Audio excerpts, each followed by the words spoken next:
Something has been bothering me about the way we talk about meditation. We talk about it like it's new, like it's something the wellness industry discovered, packaged, and made available to us via an app subscription, like it's a coping mechanism, a stress response, a productivity tool for high performers. And I understand why. That's how it entered mainstream culture.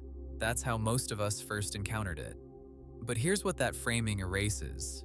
Human beings have been engineering silence for thousands of years, not as self-care, as precision technology, as the most sophisticated inner instrument ever developed, refined across centuries, across cultures, across traditions that had no contact with each other, and yet arrived at remarkably similar conclusions. That is not coincidence, that is discovery. When multiple civilizations, independently, across thousands of years, converge on the same practice, the same instruction to stop, to sit, to listen inward, that's not culture. That's something true about the nature of mind and reality that keeps getting rediscovered. This video is about what they found and why it still works. Let's go back. Further than you might expect. The Upanishads, the foundational texts of Vedantic philosophy, composed somewhere between 800 and 200 BCE, open with a question that has never been answered more precisely. Who am I? Not as a biographical question, not as a psychological one, as a direct inquiry into the nature of the self, the one who is aware of thoughts, feelings, sensations, and experiences. Who or what is that? The practice that emerged from this question was called Atma Vichara, self-inquiry, and its method was silence. Not the silence of emptying the mind, which is a common misunderstanding and an almost impossible instruction, but the silence of redirecting attention, of asking quietly, persistently, without grasping for an answer. To whom do these thoughts arise? Who is aware right now? The inquiry doesn't produce a verbal answer. It produces something more immediate, a shift in attention from the content of experience to the awareness in which all experience appears, a falling back into what has always been present, undisturbed, unmovable. Ramana Maharshi, who we mentioned in the first video, lived this teaching completely. He spoke very little. He mostly sat, and yet people reported transformations simply by being in his presence, not because he was performing anything, because the quality of his silence was itself a transmission of what he was pointing to. Meanwhile, in a completely different part of the world, the Buddha was teaching a practice called Vipassana, insight meditation. The method is deceptively simple. Sit, observe the breath, and when the mind wanders, and it will, simply notice that it has wandered and return. No judgment, no force, just the patient, repeated act of returning to the present. What this practice develops over time is not relaxation. It's something more radical. The ability to observe the arising and passing of thoughts, feelings, and sensations without being identified with them. To watch the storm without becoming the storm. The Buddha called the untrained mind a monkey, jumping from branch to branch, never still, never satisfied. The practice wasn't to kill the monkey, it was to stop feeding it, to let it exhaust itself in the presence of a steady, patient awareness that simply watched. And here's what the Buddhist tradition discovered that modern neuroscience has since confirmed. You are not your thoughts. You are the awareness that notices thoughts. And that awareness, unlike the thoughts themselves, is spacious, still, and fundamentally at rest. In Japan, the Zen tradition developed what might be the most ruthlessly efficient technology of silence ever conceived, the koan. A question with no logical answer, What is the sound of one hand clapping? What was your face before your parents were born? These questions are not riddles. They are traps for the thinking mind. They are designed to exhaust the intellect, to push it to its limits, until it breaks open into something that cannot be thought, only experienced. The silence that follows the collapse of conceptual mind. In the Zen tradition, that is where the teaching lives. Now, if you're from a Western background, you might be thinking, these are Eastern traditions, beautiful, but perhaps not mine. So let's look west. The Desert Fathers were Christian monks who withdrew to the Egyptian desert in the 3rd and 4th centuries. They were not pursuing comfort. They were pursuing something they called hesychia, stillness, inner quiet, the silencing of the passions and the thinking mind so that something they described as the presence of God could be directly known. Their practice was called contemplative prayer, not petitionary prayer, not asking for things, but a resting in silence, an opening of awareness, a listening that preceded any speaking. Thomas Keating, one of the modern inheritors of this tradition, described it simply. The method is to let go of every thought as it arises, not to fight thoughts, not to engage them, simply to release them, return to silence, and wait. This is structurally identical to Vipassana.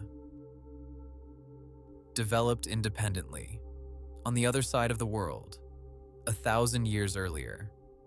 The Kabbalah, the mystical tradition within Judaism, developed its own technology of inner silence through what is called ayin, meaning nothingness. The paradox at the heart of Kabbalistic practice is this: the deepest reality is not a thing, it is the absence of all things, the infinite silence out of which all form emerges and into which all form returns. The practice of approaching ayin is not passive. It requires a sustained, active withdrawal of attention from every object of thought, every concept, every image, every feeling, until what remains is pure, undifferentiated awareness, what the tradition calls the Ein Sof, the without end. And then there is Sufism, the mystical heart of Islam, which developed perhaps the most emotionally direct technology of inner silence in the entire map of traditions. The practice of dhikr, repetitive remembrance of the divine, is not what it appears to be on the surface. It is not merely chanting, it is a method for gradually quieting the nafs, the ego self, by filling its space with something it cannot contaminate. The Sufi poet Rumi described the inner life as a guest house. Emotions, thoughts, visitors of all kinds come and go. The practice is not to shut the door against them, it is to remain the host, present, unmoved, aware as they pass through. The host does not become the visitor, the awareness does not become the thought. That distinction between what arises in awareness and awareness itself is the central insight of every tradition we've looked at. Every single one, without exception. And now, finally, science is catching up. Neuroscientist Richard Davidson spent years studying long-term meditators, monks with tens of thousands of hours of practice. What he found was not that meditation created temporary relaxation. It created permanent structural changes in the brain, increased thickness in regions associated with attention and emotional regulation, reduced reactivity in the amygdala, the brain's alarm system, a resting state that looked neurologically like what contemplatives have been describing for millennia as equanimity. This isn't placebo, this is neuroplasticity, the brain being physically reshaped by the repeated act of returning to silence. So what does this mean practically? It means that silence is not a passive state, it is an active practice.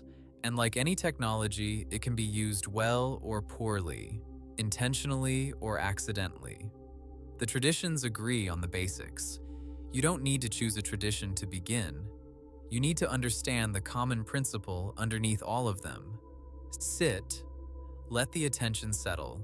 When a thought arises, and it will, notice it without following it, not by fighting it, by releasing it, and returning. That's it. That's the core of every contemplative practice, from the Upanishads to the Desert Fathers. The method is the return, not the absence of wandering. The return. Here's the thing most beginners get wrong. They think the goal is a blank mind. It isn't. The goal, if we can even call it that, is a different relationship with mind. One in which you are no longer at the mercy of every thought that arises, where you can watch without being pulled, where the silence underneath the thinking becomes more real, more primary, more present than the noise on top of it. That shift doesn't happen in a session. It happens over time, gradually, then suddenly, and you won't always know it's happening, which is perhaps the most important thing to understand. The traditions are unanimous on this. The practice is not something you feel improving. It's something that changes the texture of your life from the inside. Responses that used to be reactive become considered. Things that used to destabilize you stop having the same grip. The gap between stimulus and response, that gap we talked about in video 2, quietly, incrementally, widens. Not because you became more controlled, because you became more spacious. One last thing, and this matters. You don't need to believe in any of this philosophically for it to work. The Zen tradition is explicit about this. Don't take anything on faith. Sit, practice, see what you find. The technology works regardless of your metaphysical commitments, the same way aspirin works regardless of whether you understand pharmacology. The only requirement is the willingness to sit and to return and to sit again. Everything else follows. We inherited something extraordinary. Thousands of years of human beings sitting in silence, paying attention to what attention is, mapping the interior with the same rigor that astronomers map the sky, and leaving behind the most precise, tested, refined set of instructions ever written for the one journey that actually matters, the journey inward.